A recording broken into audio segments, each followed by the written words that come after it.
The Mawlid of the Prophet, peace be upon him, the celebration of the birthday of the Prophet, this is a festival, this is a festive occasion which Sunni Muslims have celebrated for over 1,000 years in every part of the Muslim world. In India, in Pakistan, in Egypt, and in Mecca, everywhere. And no scholar ever said it was haram. None whatsoever. Ibn Taymiyyah, who is a Hanbali, and one of the strictest of the Hanbalis, and one of the greatest of the Hanbalis, he himself in volume 23 of his fatwas talks about the Mawlid as a very good thing to do, and as a means of approaching God. Ibn Qayyim al-Jawziyah, who was his right-hand man, says even more beautiful things about the Mawlid. Ibn Kathir, who is also one of the disciples of Ibn Taymiyyah, and who wrote the great tafsir of Ibn Kathir, before he died, at the end of his life, wrote one of the most beautiful Mawlids. He wrote one of the most beautiful Mawlids. And he did it so that God would forgive him all of his sins, and so that he would certainly have paradise. And Ibn Kathir, Ibn Qayyim, Ibn Taymiyyah, these were men who knew the Quran and who knew the Hadith. And they knew that this is not only something good, this is one of the best acts that you can do to come close to God. The Prophet ﷺ celebrated his own Mawlid in Bukhari, which is Sahih Hadith, as you all know. In Bukhari, the Prophet is asked why he fasted on Monday. Because the Prophet, as you know, would fast on Mondays and Thursdays. And he encouraged us to fast on Mondays and Thursdays. And the Prophet was asked, why do you fast on Monday? And he said, because I was born on that day. The Prophet fasted, which is an act of worship, on Monday in gratitude and thankfulness and celebration that Allah gave him birth. And this is one of the hadith that the scholars who have taught the Mawlid for over 1,000 years have always told us. It's one of the dalils. It's one of the many proofs of the Mawlid. No Hanafi scholar, no Maliki scholar, no Shafi'i scholar, no Hanbali scholar in 1,000 years ever said anything about the Mawlid, but that it is one of the greatest things that we do.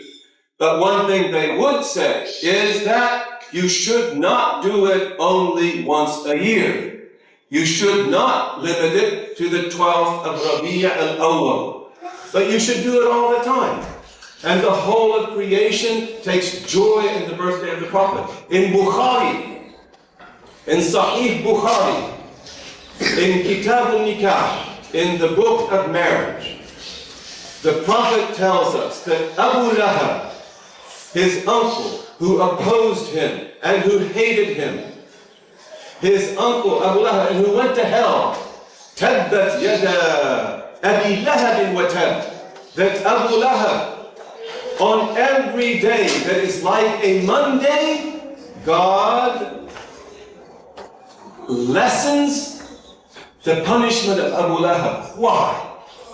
Abu Lahab is in hell. He is in the worst of punishment. But on every day, like a Monday, God makes the punishment of Abu Lahab less severe. Why? Because on the day the Prophet was born, which was a Monday, Abu Lahab everybody knew that Amina, the blessed mother of the Prophet, is having a miraculous child. Everyone in creation knew that. We have many hadith about that. The Seerah tells us about that. You know, this is not something unknown. And Abu Lahab knew that Amina has a great light, and he knew that this boy she is going to have will be very special. And we know from the Seerah and from hadith that Abu Lahab believed that this boy, when he's born, he would be Abu Lahab's supporter.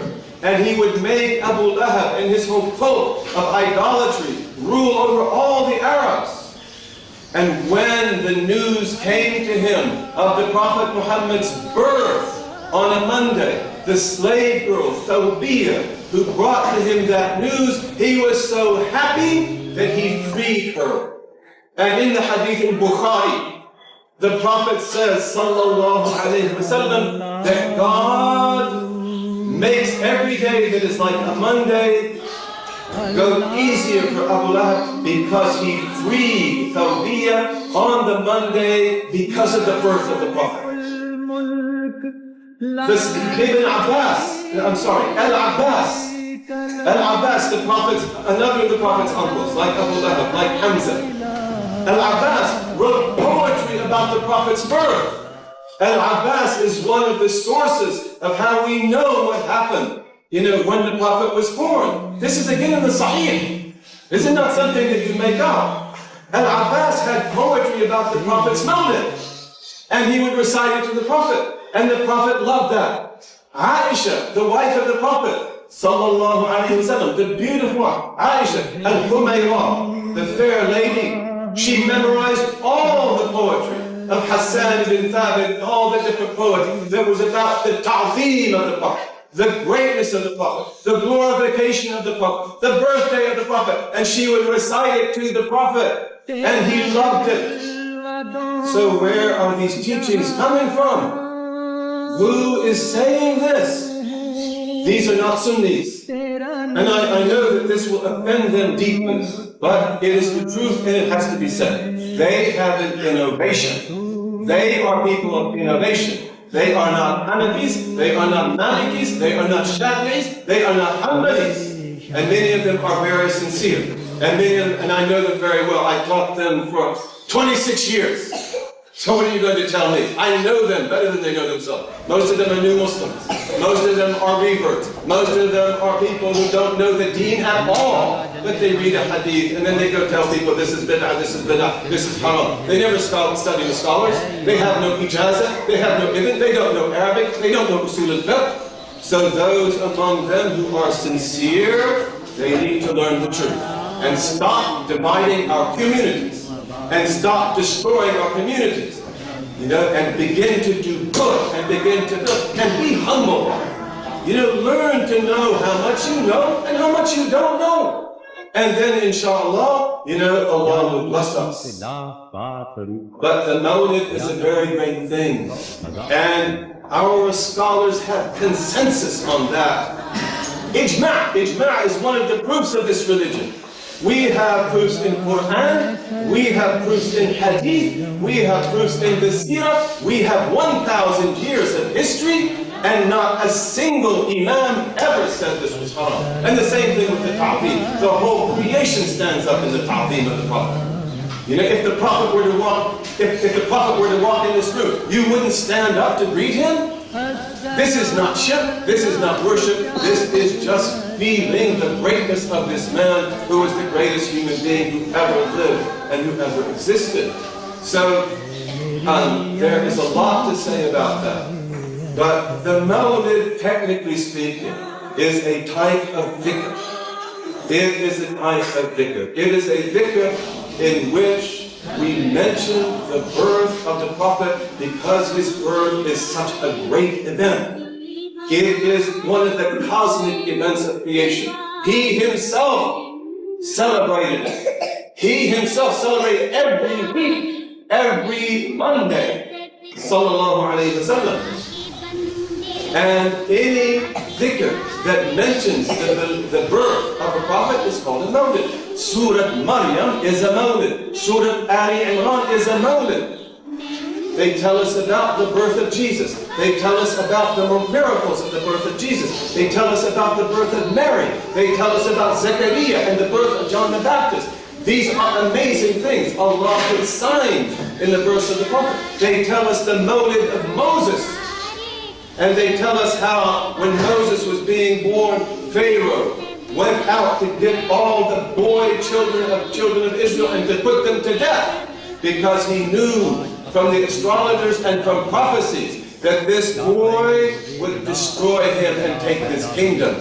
You know that story. And then the mother of Moses, God pleased with her. She said, oh God, how can I protect this little baby? He said, I can't do anything. I can't protect him. So she wrapped him in a blanket of the children of Israel. And she put him in a basket, a taboo. And she put the basket in the Nile River where there are crocodiles. Huge crocodiles. And she pushed it out to the sea among the crocodiles. And then it goes down the Nile River and it comes right to the house of Pharaoh. Right? What a miracle.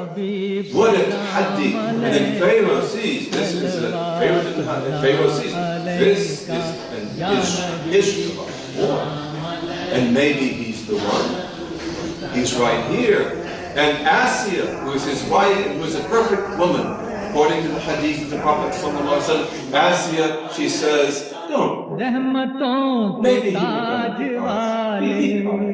he's just a baby, he just came to us. But even then, Pharaoh knows that I will be destroyed by this sword. And then Pharaoh takes a coal, a hot burning coal, and he puts it near Moses, and Moses picks up the cool end of it, and it's like candy, and he puts it in his mouth, and he burns his tongue and it begins to cry. They say, oh, he's not the one. Because if he were a prophet, he wouldn't have done that. In reality, because he was a prophet, he did that, so that Pharaoh would not know for sure. And for that reason, Moses could never speak like his beloved brother Aaron, because Aaron never burned his tongue. If you burned your tongue with a burning coal, you'd be lucky to be able to say a single word. But Moses could speak, but he couldn't speak like Aaron, because his tongue had been wounded as a little baby. So there is tremendous good in these things. You know, the Prophet says, لا يؤمن أحدكم حتى أكون أحب إليه من ولده ووالده والناس أجمعين. The Prophet said, none of you believe until I am more beloved to you than your children, than your mother and your father. And who is more dear to me than my children and my mother and my father? But none of you believe until you love me more than you love your children and your mother and your father and all human beings. All human beings. This is in Bukhari and Muslim. And the whole purpose of the Mawlid, as it developed in Islamic history over more than 1,000 years, was to instill the love of the Prophet Muhammad sallallahu alayhi wasallam in us and in our children. And wallahi al-azim, I bear witness by God, the creator of the heavens and the earth, that the reason why you, who are unique people and who are a lesson to us in America, the reason why you are here in Guyana under the most difficult circumstances and doing very well after 165 years of oppression in many cases is because you stood in ta'zeem of the Prophet, and because you did the Mawlid, and because you held to the madhab of Abu Hanifa, which is a Sunni madhab. The Sunnis are those who believe in Abu Hanifa, those who believe in Imam Malik, those who believe in Shafi'i, and those who follow Imam Ahmad ibn Hanbal. Follow any of them you want. You want to follow Hadith, you want to do that very carefully, follow Imam ibn Ahmad, follow Imam Ahmad ibn Hanbal, follow Ibn Taymiyyah. Ibn Taymiyyah is a great Imam, but you follow him, don't follow your whims. And you will see that they have none of this nonsense. None of this nonsense whatsoever. But you cannot take this deen on your own without knowledge, without an imam, without ijazah, because you don't know. You think you know what the hadith means? There are thousands of hadith, my dear brother. You think you know what the Quran means? Do you know Arabic? Do you know usul al-fiqh? Be humble. Be God's servant. And don't create trouble in our community.